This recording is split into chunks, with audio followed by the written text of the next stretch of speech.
Punjabi radio USA ਪੇਸ਼ ਕਰਦਾ ਹੈ ਅੱਜ ਦਾ ਦਿਨ ਸਿੱਖ ਇਤਿਹਾਸ ਵਿੱਚ।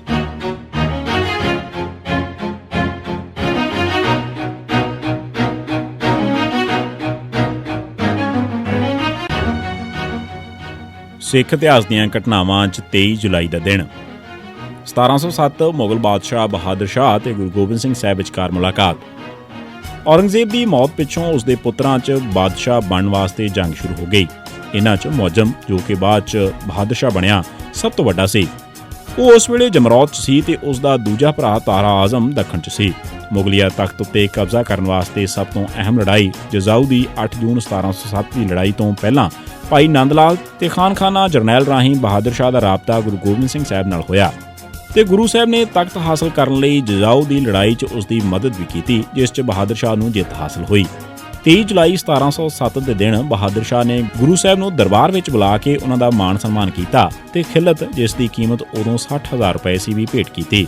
ਇਸ ਮੁਲਾਕਾਤ 'ਚ ਬਹਾਦਰ ਸ਼ਾਹ ਨੇ ਵਾਅਦਾ ਕੀਤਾ ਕਿ ਉਹ 1705 'ਚ ਗੁਰੂ ਸਾਹਿਬ ਦਾ ਪਰਿਵਾਰ ਸ਼ਹੀਦ ਕਰਨ ਵਾਲਿਆਂ ਤੇ ਅਨੰਦਪੁਰ ਸਾਹਿਬ ਤੇ ਹਮਲਾ ਕਰਨ ਵਾਲਿਆਂ ਨੂੰ ਸਜ਼ਾ ਦੇਵੇਗਾ। 1914 ਵੈਨਕੂਵਰ ਦੇ ਸਿੱਖਾਂ ਵੱਲੋਂ ਸ਼ਹਿਰ ਨੂੰ ਸਾੜ ਦੇਣ ਦੀ ਧਮਕੀ। ਗੈਰ ਯੂਰਪੀਨਾਂ ਨੂੰ ਕੈਨੇਡਾ 'ਚ ਵੜਨ ਤੋਂ ਰੋਕਣ ਵਾਸਤੇ 1914 'ਚ ਕੈਨੇਡਾ ਸਰਕਾਰ ਨੇ ਇੱਕ ਨਵਾਂ ਕਾਨੂੰਨ ਪਾਸ ਕੀਤਾ ਸੀ, ਜਿਸ 'ਚ ਸਿਰਫ ਸਿੱਧੇ ਕੈਨੇਡਾ ਪੁੱਜਣ ਵਾਲੇ ਮੁਸਾਫਰਾਂ ਨੂੰ ਹੀ ਕੈਨੇਡਾ 'ਚ ਉਤਰਨ ਤੇ ਰਹਿਣ ਦੀ ਇਜਾਜ਼ਤ ਮਿਲੇਗੀ। ਇਸ ਮਸਲੇ ਨੂੰ ਹੱਲ ਕਰਨ ਵਾਸਤੇ ਗੁਰਦਿੱਤ ਸਿੰਘ ਸਰਹਾਲੀ ਅੰਮ੍ਰਿਤਸਰ ਨੇ ਇੱਕ ਜਾਪਾਨੀ ਸਮੁੰਦਰੀ ਜਹਾਜ਼ ਕਾਮਾਗਾਟਾ ਮਾਰੂ ਕਿਰਾਏ ਤੇ ਲੈ ਲਿਆ ਤਾਂ ਕਿ ਕਾਨੂੰਨੀ ਅੜਿੱਕੇ ਨੂੰ ਦੂਰ ਕੀਤਾ ਜਾ ਸਕੇ। ਇਹ ਜਹਾਜ਼ 29 ਮਾਰਚ 1914 ਨੂੰ ਸਿੱਧਾ ਕੈਨੇਡਾ ਪਹੁੰਚਣਾ ਸੀ, ਪਰ ਰਸਤੇ 'ਚ ਦੇਰ ਹੋਣ ਕਾਰਨ ਇਹ ਜਹਾਜ਼ 22 ਮਈ 1914 ਨੂੰ ਵੈਨਕੂਵਰ ਪਹੁੰਚਿਆ।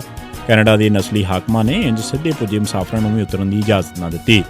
ਕਾਫੀ ਲੰਮੀ ਜੱਦੋਜਹਿਦ ਮਗਰੋਂ ਵੀ ਜਦੋਂ ਇਜਾਜ਼ਤ ਨਾ ਮਿਲੀ ਤਾਂ ਸਿੱਖ ਵੀ ਡਟ ਗਏ। ਕੈਨੇਡਾ ਦੇ ਹਾਕਮਾਂ ਨੇ ਜਹਾਜ਼ ਤੇ ਫਾਇਰਿੰਗ ਕਰਕੇ ਜਹਾਜ਼ ਨੂੰ ਤਬਾਹ ਕਰਨ ਦੀ ਧਮਕੀ ਦਿੱਤੀ।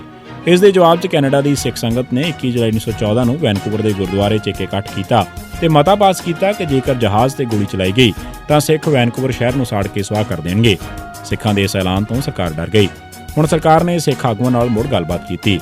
ਜਹਾਜ਼ ਵਿਚਲੇ ਸਿੱਖ ਵੀ ਨਵੇਂ ਬਣੇ ਕਾਨੂੰਨ ਦੀ ਚਲਾਕੀ ਵਿਰੁੱਧ ਟੱਕਰ ਲੈਣ ਦੀ ਬਜਾਏ ਵਾਪਸ ਪੰਜਾਬ ਮੁੜਨ ਵਾਸਤੇ ਰਾਜ਼ੀ ਹੋ ਗਏ।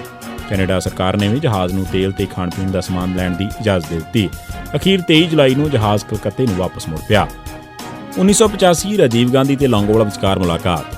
ਜੁਲਾਈ 1985 ਦੇ ਅੱਧ 'ਚ ਗਵਰਨਰ ਅਰਜਨ ਸਿੰਘ ਨੇ ਪ੍ਰਿਥੀਪਾਲ ਕਪੂਰ ਤੇ ਪ੍ਰੋਫੈਸਰ ਅਤਰ ਸਿੰਘ ਦੀ ਮਦਦ ਨਾਲ ਲੌਂਗੋਵਾਲ ਨਾਲ ਰਾਬਤਾ ਕਾਇਮ ਕਰ ਲਿਆ ਸੀ। ਇਹਨਾਂ ਦੋਵਾਂ ਨੇ ਅਕਾਲੀਆਂ ਦਾ ਸਰਕਾਰ ਨਾਲ ਰਾਬਤਾ ਬਣਾਉਣ 'ਚ ਬਹੁਤ ਅਹਿਮ ਰੋਲ ਅਦਾ ਕੀਤਾ ਸੀ। ਹੌਲੀ-ਹੌਲੀ ਰਾਜੀਵ ਤੇ ਲੌਂਗੋਵਾਲ ਵਿਚਕਾਰ ਅੰਦਰੋਂ ਅੰਦਰੀ ਰਜ਼ਾਮੰਦੀ ਵੀ ਹੋ ਗਈ। ਇਸ ਸਾਜ਼ਿਸ਼ ਹੇਠ ਲੌਂਗੋਵਾਲ ਕੋਲੋਂ ਰਾਜੀਵ ਨੂੰ ਖਤ ਲਿਖਵਾ ਕੇ ਪੰਜਾਬ ਦਾ ਮਸਲਾ ਹੱਲ ਕਰਨ ਵਾਸਤੇ ਕਦਮ ਚੁੱਕਣ ਵਾਸਤੇ ਕਿਹਾ ਗਿਆ। ਕੁਝ ਦਿਨ ਮਗਰੋਂ ਉਸਨੇ ਲੌਂਗੋਵਾਲ ਨੂੰ ਮਿਲਣ ਲਈ ਸੱਦਾ ਭੇਜ ਦਿੱਤਾ, ਜੋ ਇੰਨਾ ਗੁਪਤ ਰੱਖਿਆ ਗਿਆ ਕਿ ਕਿਸੇ ਨੂੰ ਪਤਾ ਨਾ ਲੱਗ ਸਕਿਆ। ਅਖੀਰ 23 ਜੁਲਾਈ 1985 ਦੇ ਦਿਨ ਰਾਜੀਵ ਤੇ ਲੌਂਗੋਵਾਲ ਵਿਚਕਾਰ ਮੁਲਾਕਾਤ ਹੋਈ। ਜੁਲਾਈ 1982 ਦੇ ਅੱਧ 'ਚ ਦਹੇੜੂ ਦਾ ਭਾਈ ਅਮਰਜੀਤ ਸਿੰਘ ਬੱਬਰ ਖਾਲਸਾ ਆਪਣੇ ਇੱਕ ਨਿੱਜੀ ਦੋਸਤ ਬਲਜੀਤ ਸਿੰਘ ਨਾਲ ਗ੍ਰਿਫਤਾਰ ਕੀਤਾ ਜਾ ਚੁੱਕਾ ਸੀ, ਪਰ ਉਸ ਦੀ ਗ੍ਰਿਫਤਾਰੀ ਕਾਗਜ਼ਾਂ 'ਚ ਨਹੀਂ ਸੀ ਵਿਖਾਈ ਗਈ। 19 ਜੁਲਾਈ ਨੂੰ ਅਮਰਜੀਤ ਸਿੰਘ ਨੂੰ ਕਪੂਰਥਲੇ ਦੇ ਨੇੜੇ ਝੂਠਾ ਮੁਕਾਬਲਾ ਬਣਾ ਕੇ ਕਤਲ ਕਰ ਦਿੱਤਾ ਗਿਆ। ਮਗਰੋਂ ਬਲਜੀਤ ਸਿੰਘ ਨੂੰ ਵੀ 23 ਜੁਲਾਈ ਦੇ ਦਿਨ ਪਿੰਡ ਸ਼ੰਕਰ, ਜ਼ਿਲ੍ਹਾ ਜਲੰਧਰ ਕੋਲ ਕਤਲ ਕਰ ਦਿੱਤਾ ਗਿਆ ਤੇ ਨਾਲ ਹੀ ਉਸ ਦਾ ਸਿਰ ਮੂੰਹ ਵੀ ਮੁੰਨ ਦਿੱਤਾ ਗਿਆ। ਬਲਜੀਤ ਸਿੰਘ ਦਾ ਸਿੱਖ ਜੱਦੋਜਹਿਦ ਨਾਲ ਦੂਰ-ਦੂਰ ਦਾ ਵੀ ਸੰਬੰਧ ਨਹੀਂ ਸੀ, ਪਰ ਉਹ ਅਮਰਜੀਤ ਸਿੰਘ ਦੀ ਗ੍ਰਿਫਤਾਰੀ ਤੇ ਝੂਠੇ ਮੁਕਾਬਲੇ ਦਾ ਚਸ਼ਮਦੀਦ ਗਵਾਹ ਸੀ। ਇਸ ਕਰਕੇ ਬੇਦੋਸ਼ੇ ਹੋਣ ਦੇ ਬਾਵਜੂਦ ਵੀ ਉਸ ਨੂੰ ਕਤਲ ਕਰ ਦਿੱਤਾ ਗਿਆ। ਇਹ ਸੀ ਸਿੱਖ ਇਤਿਹਾਸ ਦੀਆਂ ਘਟਨਾਵਾਂ 'ਚ 23 ਜੁਲਾਈ ਦਾ ਦਿਨ। ਸੁਣਦੇ ਰਹੋ ਪੰਜਾਬੀ ਰੇਡੀਓ USA।